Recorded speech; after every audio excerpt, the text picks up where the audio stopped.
Social media ایک ایسا plate form ہے جس کا تمام سیاسی پارٹیاں استعمال کرتی ہیں، لیکن جس بھرپور انداز میں پاکستان تحریک انصاف اس کو استعمال کرنے کی مہارت رکھتی ہے اس کی مثال نہیں ملتی۔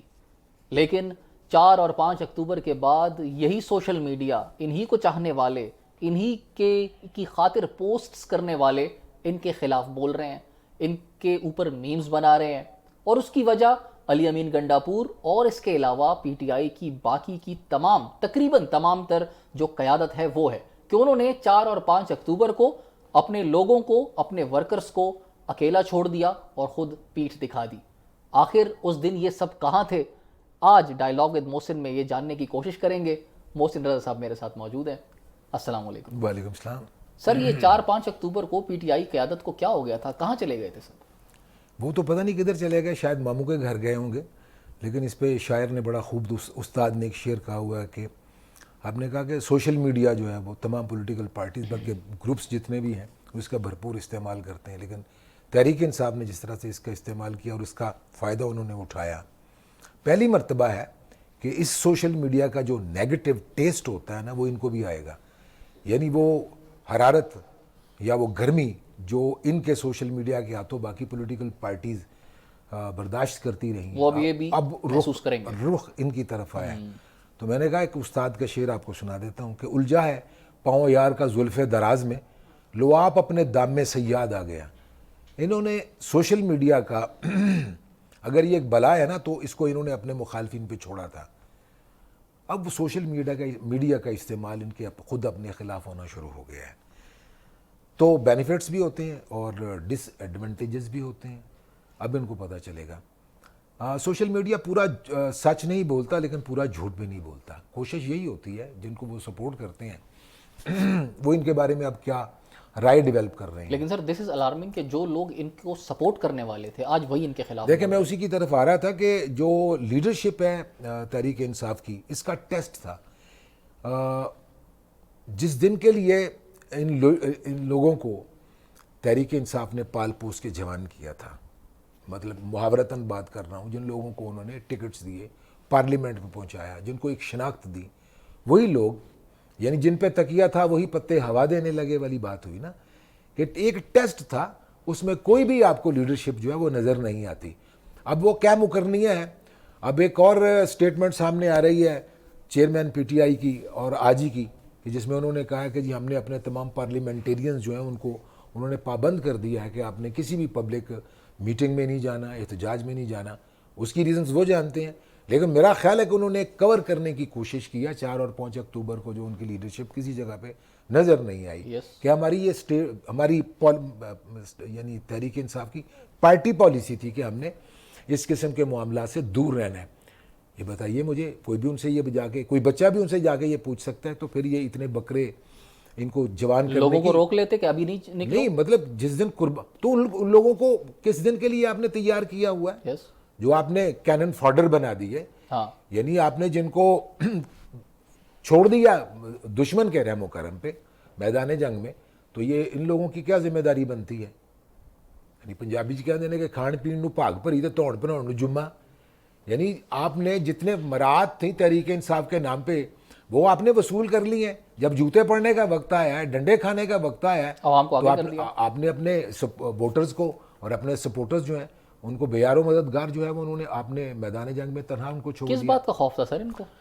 گرفتار ہونے کا، اور دیکھیں جو میدان جنگ کی گرمی ہوتی ہے نا اس میں پتہ نہیں ہوتا کہ کس کے مقدر میں کون سی گولی لکھی ہوئی ہے، ڈنڈا کس طرف سے آئے گا، پتھر کس طرف سے آئے گا، گرفتاری کس کے نام پہ آئے گی، کوئی نہیں جانتا۔ لیکن شاہ جی اگر ہم آپ اٹیک کرنے کے لیے جا رہے ہیں نا، آپ کی ایک منصوبہ بندی ہے، لیکن جس نے دفاع کرنا ہے یا جس نے جواباً آپ کی پٹائی کرنی ہے یہ وہ جانتا ہے۔ میں نے کہا نا کہ اس کی ڈائنامکس ہی اور ہیں۔ آپ اپنے گھر میں بیٹھ کے، ڈرائنگ روم میں بیٹھ کے، ایک کوزی ماحول میں، ایک کمفرٹ زون میں بیٹھ کے بڑی بڑی ڈینگیں مار سکتے ہیں، گپے لگا سکتے ہیں، میں یہ کر دوں گا، میں وہ کر دوں گا۔ یہ سب لوگ یہی کر رہے تھے نا بیٹھے ہوئے، جتنی ویڈیوز آئی ہیں، کوئی کہیں سے بیٹھا ویڈیو جاری کر رہا ہے اور لوگوں کو پیغام دے رہا ہے آگے بڑھو ساتھیو، آگے بڑھو ساتھیو، ورک فرام ہوم کر رہے تھے سارے، ٹھیک ہے نا۔ تو اس کا مطلب یہ ہے کہ اب جو وہ کر رہے ہیں وہ جسٹیفائی کر رہے ہیں تو یہ داغ جو لگا ہے نا لیڈرشپ پہ تحریک انصاف کی، میں تو یہی کہوں گا کہ ایک تو تحریک انصاف کے حوالے سے کہ عمران خان کے علاوہ اس پارٹی میں کوئی بھی لیڈر نہیں ہے. دوسری بات یہ ہے، یہ پازیٹیو بھی ہے اور یہ نیگیٹو بھی ہے. عمران خان صاحب نے، جیسے میں نے پہلے بھی کہا کہ برگد کے درخت کے نیچے کوئی اور درخت نہیں پھلتا پھولتا، نہ وہ پروان چڑھتا ہے. تو یہی نقص تھا کہ عمران خان کے ہوتے ہوئے کسی، یعنی وہ کہتے ہیں کہ سانپوں کے آگے نا چراغ نہیں جلتے، تو عمران خان کے سامنے کسی کا چراغ کیا جلنا ہے. لیکن ان کی عدم موجودگی میں، ان کی عدم موجودگی میں جب یہ موقع آیا کہ انہوں نے اپنے کمانڈر کی کال پہ لبیک کہتے ہوئے میدان جنگ میں اترنا تھا، تو انہوں نے جو پیٹھ دکھائی ہے، اب اس کا تو کوئی، ویسے بھی کہتے ہیں کہ success has so many fathers but failure is an orphan, یعنی کامیابی ہوتی ہے اس کے کئی باپ نظر آتے ہیں. سب کہتے ہیں کہ یہ کامیابی میری وجہ سے ہوئی ہے. اگر ناکامی یا شکست ہو جائے تو پھر کوئی بھی اس کو اس کا ذمہ نہیں لیتا. شاہ جی، پاکستان تحریک انصاف میں اس میں کوئی شک نہیں ہے، ایسے لوگ موجود ہیں، ایسے نام موجود ہیں. جب مشکل وقت تھا پارٹی پر، یہ تو بھی اس کی اگر مناسبت سے دیکھا جائے کچھ بھی نہیں ہے وقت. جس وقت بہت مشکل وقت تھا، لوگوں نے گرفتاریاں بھی دیں، ڈنڈے بھی کھائے، ابھی تک بھی کافی عرصے تک وہ جیلوں میں رہے. علی محمد خان کا آپ کو یاد ہوگا، جس وقت عمران خان کی حکومت گئی، وہ آخری he was the last main جو کھڑے تھے تقریر کی، وہ اس وقت ان کے مخالفین نے بھی اس کی حمایت کی. اس طرح کے لوگ بھی 4-5 اکتوبر کو نہیں نکلے.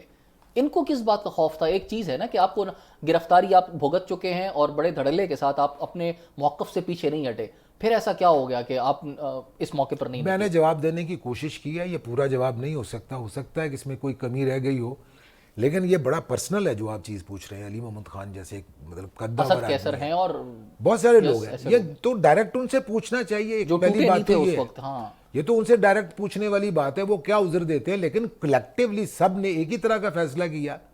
اس کا مطلب یہ کہ کوئی پالیسی اس قسم کی تھی کہ ہم نے کچھ بھی ہو جائے، دو ہی صورتیں ہیں، یا تو علی امین گنڈا پور کو ناکام کرنا تھا جس میں وہ کامیاب ہو گئے ہیں، اور شاہ جی کہیں یہ بھی ہو سکتا ہے یہ آسپیکٹ کہ ہے علی امین گنڈا پور کو وہ ناکام کرنا چاہتے تھے، اور ہو سکتا ہے اسلام آباد پہنچ کر علی امین کو یہ پتہ چلا ہو کہ اچھا یار یہ میرے خلاف کر رہے تھے، اب یہ لوگ چاہتے ہیں. نہیں، علی امین گنڈا پور کی بہت ساری ایسی ویڈیوز موجود ہیں، آڈیوز بھی موجود ہیں، جس میں وہ بار بار ہر جگہ پہ پہنچ کے پوچھتے ہیں کہ یار فلاں کدھر گیا، فلاں کدھر گیا.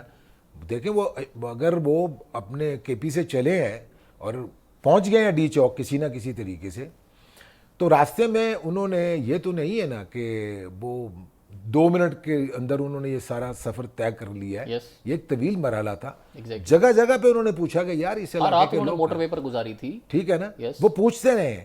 تو اس کا مطلب یہ ہے کہ علی امین گنڈا پور کو بھی ناکامی ہوئی ہے، اور ان لوگوں نے ان کو ناکام کرنے. ایک آسپیکٹ ہے کہ اس لیڈرشپ نے جس کی طرف آپ اشارہ کر رہے ہیں، ایک کولیکٹیو پالیسی، کم از کم علی امین گنڈا پور کے جو پرسنل مخالف لوگ ہیں، ذاتی مخالف لوگ ہیں، ان کی تو یہ پالیسی ضرور تھی کہ یہ اس وقت ان کو ناکام کرنا ضروری ہے، اس لیے انہوں نے سپورٹ نہیں کیا، وہ میدان جنگ تک پہنچے ہی نہیں ہیں.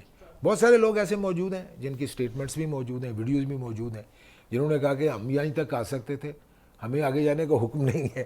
وہ حکم کس نے دیا تھا، یہ ان سے پوچھنے والی بات ہے. لیکن لیڈرشپ بہرحال تحریک انصاف عمران خان کے علاوہ اور کوئی نہیں ہے، اور یہ فیلئر اگر ہے تو یہ کولیکٹیولی ہے، لیکن نام صرف علی امین گنڈا پور کا آتا ہے کیونکہ میدان جنگ میں آخری بار صرف وہی دیکھنے کو آیا تھا.